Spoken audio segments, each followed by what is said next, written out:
Welcome back to the main event. We're your hosts. I'm Sarah, I'm Rachel. and today we're going to be talking about the topic of 2008, a seasoned vet over here that survived multiple different economy cycles. So I'm here to interview you today and see how you managed to survive in 2008. Yes. Any help I can give, and hopefully there's some things that could be used now too and help other stylists. So, Yes. So 2008, if you don't know, was one of the greatest economy crashes. It was like a national recession. Many people lost their jobs, and it was like a huge financial crisis across the board.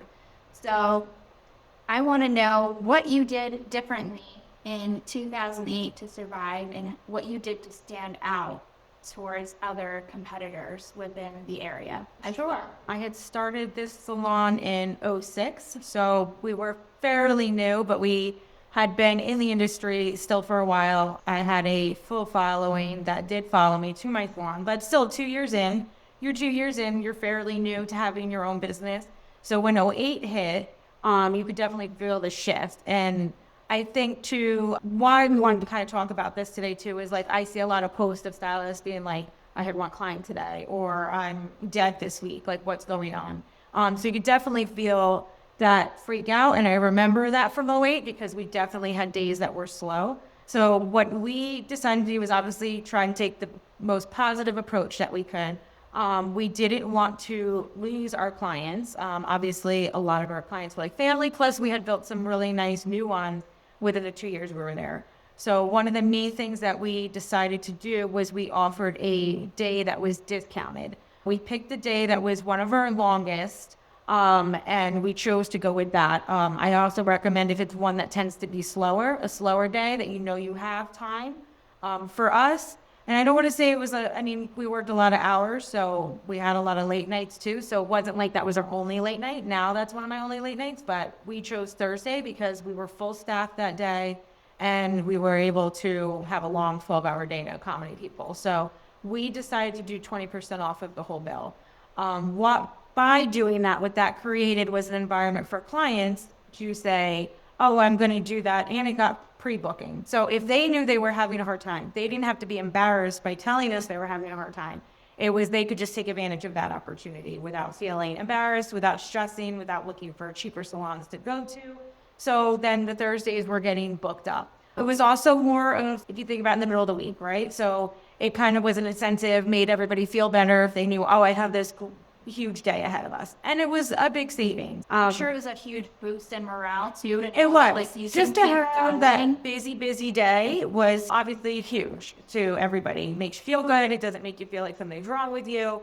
And it was a win-win for customers and the staff. So we did that for a while. We did decide to change it down the line once things were starting to get a little bit better, feeling a little bit better. We realized, wow, it's a lot of money we're taking off that we're losing. So we did end up switching it where we kept the Thursdays. However, it was only 20% off of their highest, like the highest ticket. So if they've gotten a highlight, it would be 20% off of that, but everything else would be regular price. So I think that why that was important was it kind of also faded it out for the client. So you didn't have as much pushback. It wasn't like we just gave it and then took it away. So it was kind of like they could still do that. Then eventually their own lives and everything like, oh, I can't get in Thursday. I'm just going to go and pay regular price on Wednesday. So that worked extremely well for us. And you also offered incentive to clients with referrals as well to either build your books or more incentive for them to get the discount on Thursday. Absolutely. We definitely gave them incentives, referring friends. Sometimes that works great. Sometimes these people have already referred everybody they know. But it kind of gave them another job that if they really were happy and they wanted to continue with the services, then they would go out on the hunt for it. So then they would bring somebody back in and there would be some sort of discount given if they brought in a friend. So we did do that. I feel like that worked a little bit. And again, we also encouraged our clients. This is something that we didn't do to the level that I've done it now in my business, but we would say while their color was on that if they wrote a review while they're sitting there and they're sitting there anyway, that we would take off, like maybe it was $5 off or something of their color cost. And that was great because they're sitting there, they're going to feel a little bit uncomfortable telling you no. So that again just boosts up the business because now you're getting fresh reviews that are talking about what you have to offer. So for me, I thought that was a win-win again, and it was just a good incentive for them to help us out, and we took a little bit off for them. I know from past conversations you've mentioned previous tier pricing that you offered. So talk to me a little bit about that and how you spun it in a way that you had more to offer to your clients. So you mean the tier with The levels? Yeah. Okay. So we had, which I think was an advantage. So if you are having kind of these times and you're a salon owner, maybe it's something to consider if you don't already have it.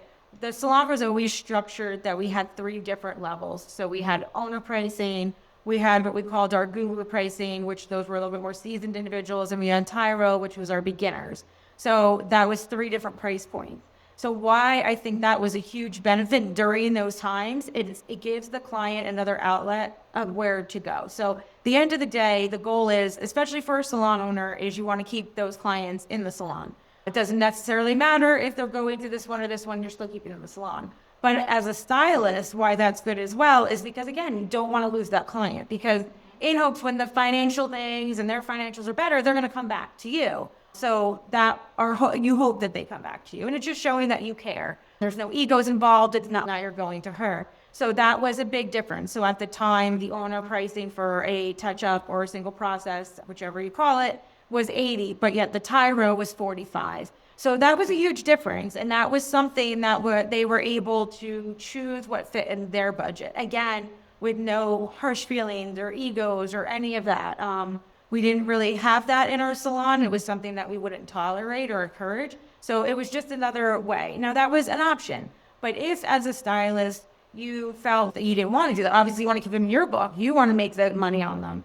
You want to make the commission. They're your client. What we also did was we encouraged and offered to our clients half touch-ups. So that was usually around half the price of the regular touch-up. And they could get those done 2 to 3 times and then get their full touch-up. So that, again, helped to keep the cost down for them. I know some people might be thinking, well, you're losing this money, and some stylists will hold on to all that. But the actuality is you want to keep the client, because that client, if you're not offering these things, eventually is going to look for a salon that's either cheaper, or they're going to be like, I'm going to have to do it myself. And you lose that client, and then you can't get them back. And then they're also going to remember, like, oh, they stuck with me. Exactly. through the hard We times, worked so I with know that. that they're already going to work with me. And it seemed like you really had the support within the community and the stylists as Yes. a whole. Like, you guys all rallied together because you were all essentially in this bubble Yeah. together. So you were going to do anything to make it work and to accommodate your clients. 100%. And I have to give credit to definitely the staff we had that we picked in this particular business were amazing. Like, they were in it. Their heart was in the salon. They were extremely loyal. Like, we were all on the same page. And obviously, as owners, we didn't just say, this is what's happening. No, we had a meeting with everybody and we collaborated and we said, this is what our idea is. This is what we think would work. And they were all on board and contributed their own ideas to it. So it was never forced down their throats to contribute to it. Now, and this wasn't the case then, but if you did have a particular stylist who's like, hey, my clients are coming, there's no issues, there's no problem, they didn't have to do that. And all we would do for that is just say, and we didn't have this, but what we would have done was been like, okay, excluding, let's just say Sarah. Sarah does not do the 20% off. And we did eventually do that when we pulled back the 20% off days and it was off of the main one. We gave the girls again an option. If they were a Tyro level and they didn't want to pull back the 20 off of everything and they were like, no, this is helping me to grow, by all means, they can keep it. Us as owners, we stepped out of it and it was no longer on the owner pricing. However, they could get it off of whoever wanted to contribute. So I think that's why we were blessed with such a good staff, was that we literally worked together with them. It was never like, we're the owner, this is what you're doing. It wasn't like that. And we were all on board. We made decisions together as a team and we were all in it together. So I think that was what it definitely helped all of us. It helped us as owners because you knew you had that staff that was loyal to you. I mean, it was truly a sink or swim type of time. And you had to be so innovative and think on your feet.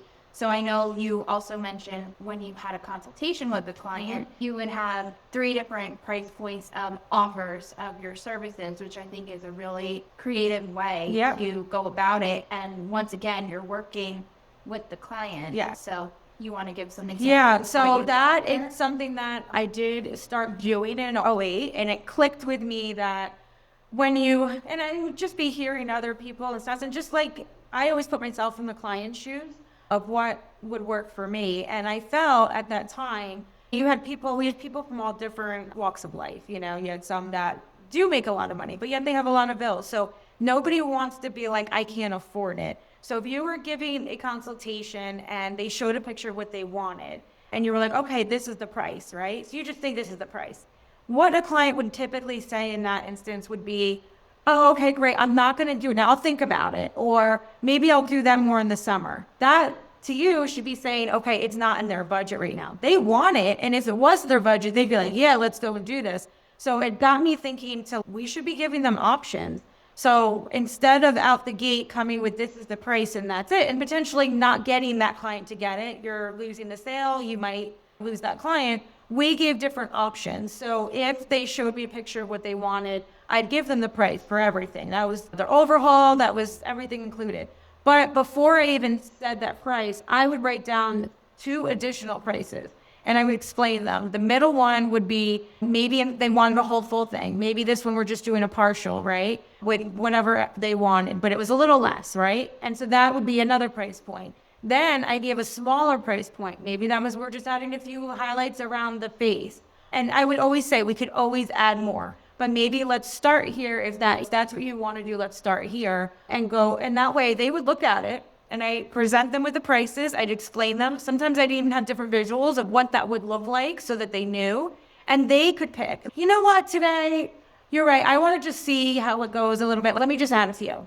Now I know that was in their budget and that's what they chose to do. And chances are they're going to want more. So already they're going to come back in and eventually they might do the partial. Or when they can afford it, they have the major overhaul.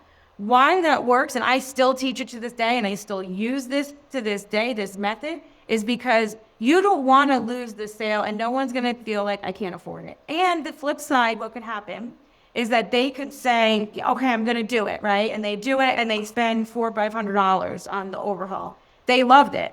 But now they go home and they feel bad because like, I shouldn't have spent that money. I got the electric bill due, I got this due, and they feel bad about it. Says it's not anything to do with you, but the experience. And they don't come back because they think every time, and this is another thing with styles that they don't communicate, customers don't understand color. They don't know all that. They might think every time I get this done, it's going to be $400 or $500. So that was another thing. If they did pick the more expensive option, I explained to them, and when you come back for maintenance, you're probably going to need maintenance, let's just say 8 weeks. And in the 8-week mark, we're not going to have to do this. We're going to have to, maybe we can either do a partial or we're just going to do a few highlights on the top. That's what you would be looking at. Or maybe we just do your single process 2 times. You're not going to need highlights for a while. You want to explain that to them because you don't want to, you do a good job, you're confused. Where did this person go? Why did they leave? They said they loved it. That's why, because they're thinking, oh my God, I can't afford this right now. Or they have every intention and then a bill pops up. We all unexpected things. Oh, my car, I need brakes now, I need that. So now it keeps getting pushed off. And then you lose that client. So I still do it. I think even when the economy is booming, this is what you need to do. This is what you should do. I always looked at it as I wasn't trying to milk my clients. And I would have clients coming in from other styles like, oh, I need a full. They said every time. No, you don't. Like, I'm not trying to maximize everything out of them. I'm trying to get that where they're comfortable, they're happy, I'm happy, and I have room to fill in with other clients. So I always work with my clients. Like, we were a team in it. And I think our clients stayed with us because they realized that. And this could be maybe someone's having a hard time. Maybe they're going through a divorce. Maybe, they just lost their job or their husband lost their job. You can do this to work with them. We have really good instincts. And when you've been doing clients for a long time, you can feel it out. So maybe then you approach it differently. You might be like, hey, you know what? Let's change up your color a little bit. Like, this will be a little bit more grown. You can go a little longer with it. Work with them, and they don't have to have that conversation. They don't have to say, you already know they're stressing out. Like, the lawyer's costing me this, and this one's costing me that. You already know. Let me just throw something out there. they're going to be appreciative and they're going to be like, wow, that really took some stress off. And I think that's the whole point of doing what we do. But those tips, I would say definitely if you're feeling the pressure, do that, because I feel like you get one chance to approach somebody when they want to change it. So why not give them a few options? Of course. I know that sometimes if I have a huge blonding service come in, and they come in like once every 6 months for that lived-in low maintenance look, the way they think about it, like, oh wow, that's only a month worth of Starbucks for me. So in girl math, you're doing it in your head, and it's okay, really, it's less than a Starbucks a day for me to get my color done. And then I only have to come twice a year, so then it's totally lived in. And obviously you have other clients that you work with throughout and fill in. It's just, you would only have to come in maybe twice a year, if that. I have some that their blonde still looks good, and I did it last year, and they're just working with the purple shampoo that I had offered. I mean, there's nothing wrong with that. Obviously, sometimes you want them to come back in, but you never want them to feel bad. So, no, of course and not. you want to explain this look, you're going to be able to go. I always say, when I had a look like that, I'm like, so if you need a glaze, you come back in and get a glaze. Yeah. Because sometimes I let it ride and I like what it's fading to, and I just roll with that. But just allowing them to know that, I think it's important for us to educate them on it, because I feel like there's so many that don't understand, and you want to like let them know, like, this, you're going to be able to go wild, see how it goes. I always say, let me know what you think. If you're like, I need, I say too. but you're explaining what you did and why you did it. So now they know, like, wow, okay, this is a limited look. I can do this. So yes, I might have paid this big price point, but I know I'm not going to have to get it done. And even with those, sometimes I say, yeah, somewhere going, a wedding, an event, just come and throw a few around your face. Yes. And get you going again. And that would be this. Yeah. I think it's amazing what a few communication. little highlights to do around the base. But for somebody again, as it's just about educating them on their options, so they know, because that's going to be in the back of their mind, and they might be like, oh, you know what, I'm going on vacation. I remember she said I could do a few, and it would only be this amount, so I'm going to make my appointment.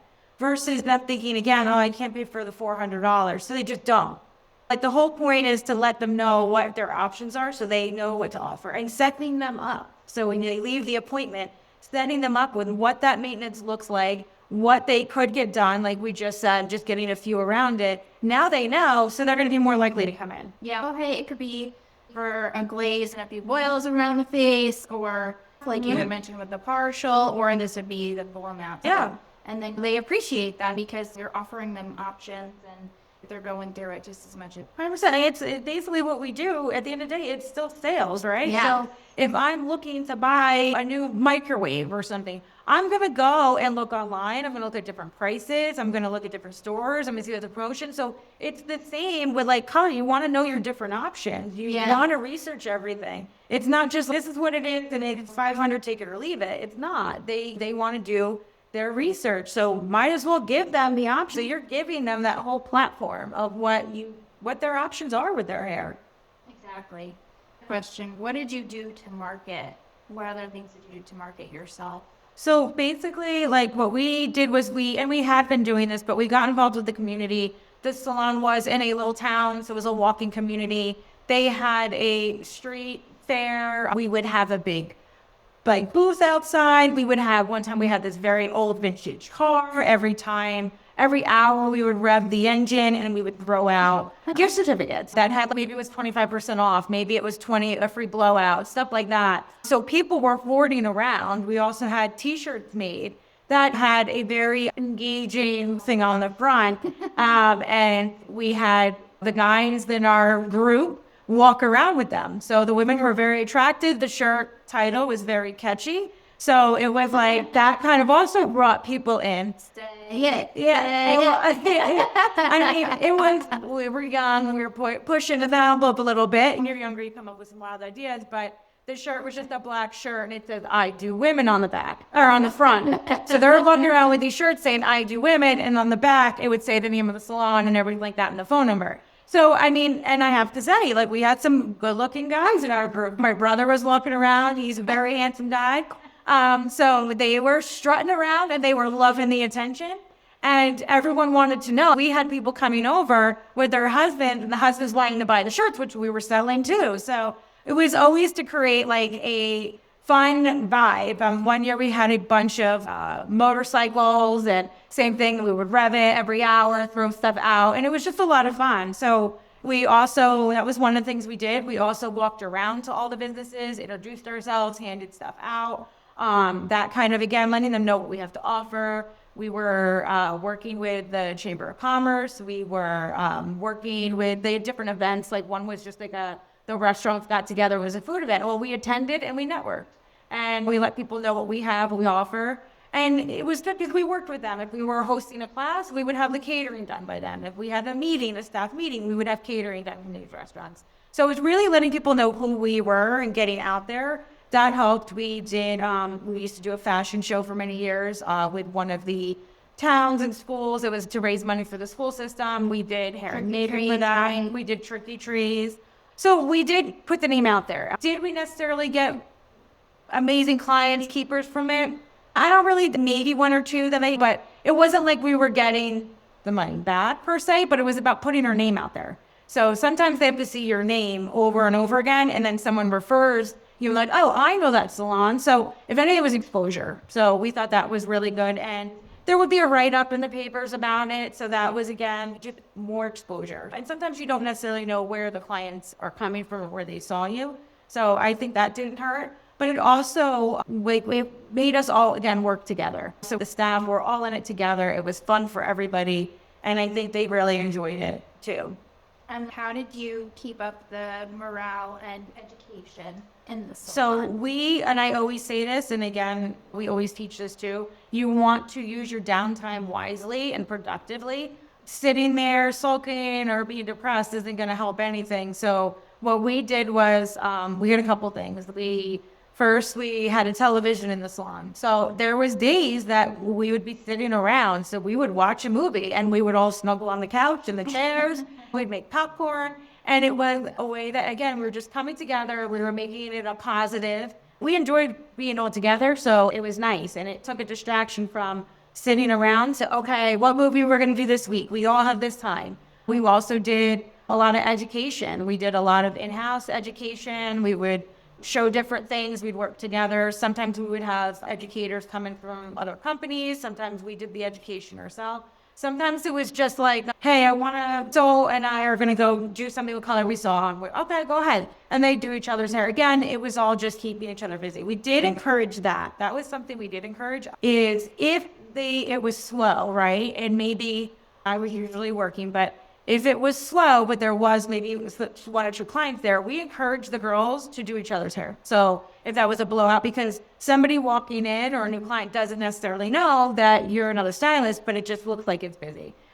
We had big windows in the salon, so we'd always have them be in the front. So if people were walking by or seeing it, it looks like we're busy. So it was creating that illusion. And who doesn't love to get their hair blown out? So we did stuff like that. We brought in other options. So we were doing a certain kind of hair extension. We brought in a new type of hair extension. And we taught the staff on that. And that way they were excited about that. Again, it's something to tell their clients they're offering. It's something just to be positive about. When they're getting education, they're talking about it. Clients are hearing it. It just keeps everything going. And we'd go out certain nights and hang out. We'd go to like spots in the community, in the area, which was, again, good for networking and just good for us to Supporting the locals. Yeah, we would do that and we would have a great time. And like I said, we really kept it positive. As owners, there's going to be those moments where you're in the office and you're like, oh my God, what are we going to do? Because like your bills are your bills and they're not going away. But we would always end up like having a pep talk, thinking of ways, and that's what we would do. We watched the color. We watched how much was being mixed. Our staff was very lovely and we were very blessed. Like we would have meetings about it and they didn't abuse it. They didn't abuse the color. We're like, okay, you should be able to do a touch up and this is X amount of grams. Obviously, no, not every head's the same, but try to do that. If you have to remix, we have no problem with that. And they all were supportive. Like they were in it with us. So we didn't run into that. But I think that's always good to keep track of. Every now and again, check and see what your color wastes are and go from there. And guys, guess what? Even though this all happened in '08, because you were able to give back so much to your clients, You expanded in '09. Yeah. So that's good. Oh, yeah. And we expanded it in '09. So So all of your innovations, your marketing, your branding, your networking, it literally all paid off tenfold. it totally did. And sometimes keeping that positive mindset, you attract people to you. So we did end up taking on two new stylists that were new to us, but have been doing it, and they had very large clientele. We also had a barber come in, and he was also learning women's hair. We were training them in that. So we ended up having 3 seasoned stylists joining our staff from 2 other salons. So, and I credit that to being positive and being out there and our staff being happy. So they figured this is the home for us. So it was a win-win all around. I definitely say when a choice, be positive about it. And we are creative, so get creative with it. Know your community, know your client. And it's enlightening to see too that you didn't let the pressure get to you, and you were just able to ride the wave. Essentially, You couldn't, right? So you Yeah. can't let the pressure get to you when you're a salon owner. You have a lease that you sign that you are liable for. You have a staff that you love and care about, and their livelihood depends on it. So a lot of that is you can't crumble because it's like you're doing it for them. You're doing it for your own families and everything, and you're locked in. So you got to figure it out. Sink or swim. And for us too, it was about the business. So I know sometimes some owners, there's personal things too. Like we weren't overspending on ourselves. We weren't, as an owner, the way we always looked at it and how it usually is, you're the last to get paid. So we made sure the staff was paid first. We made sure all the bills were paid first. So if that meant we were making less, we were making less. And that was the sacrifice we were willing to do because that's what we knew it took in order to keep the place standing. So that was, and I feel like we always had enough. You know what I mean? There'd be weeks we're like, okay, oh, thank God. And we would be like, thank God, you know, we could pay them and we could pay our bills. So it does get to that point. But I think the key thing is not putting into your head that it's you. It's not you. You know what I mean? And talking to other salons and being on these platforms and listening to this podcast, like all that stuff is just reassurance. It's not you. And it's just regrouping, like, what other things can I do? How can I keep myself busy? A lot of times education is so inspiring. So taking a class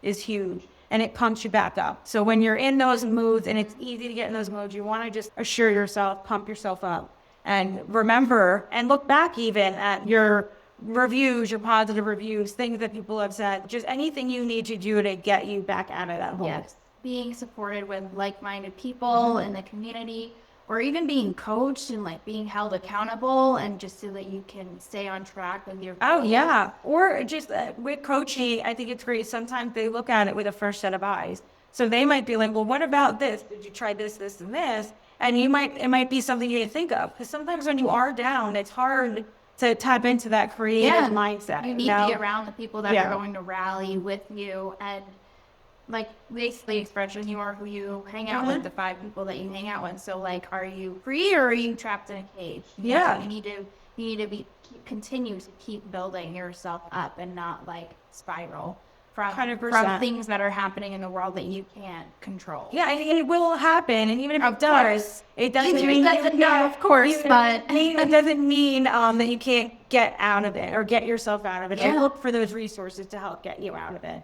Sometimes you might be like, I've done everything. I can't possibly think of anything else to do.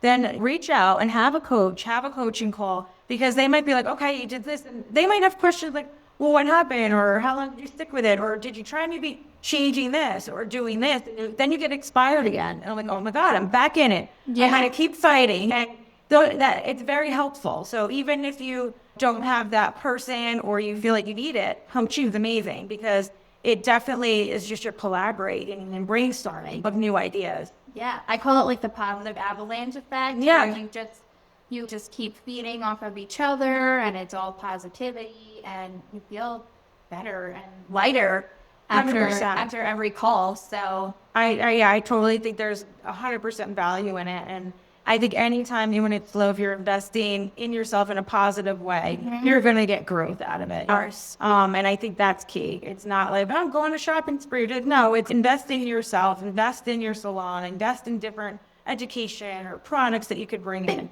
Bless you. Italian myth, yeah, it's true.